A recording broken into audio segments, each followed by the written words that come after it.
Welcome to McPlum, simple solutions served daily. You need the pan hot and lightly oiled. Start now. Heat the cast iron on medium-high for 5 to 7 minutes so it retains heat for searing.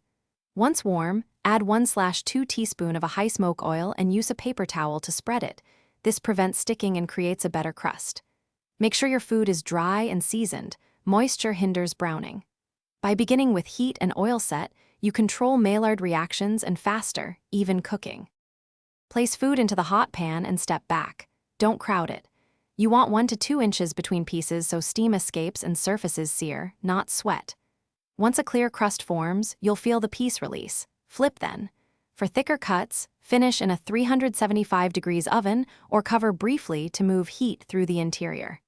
Keep a probe handy.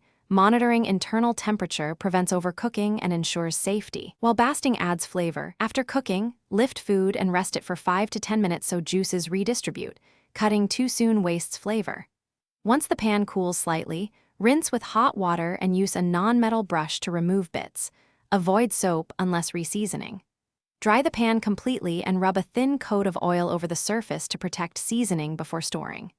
If food sticks or rust appears, scrub to bare metal, heat dry, and re-season with multiple thin oil layers to restore the surface. Thanks for watching. Stay juicy and subscribe.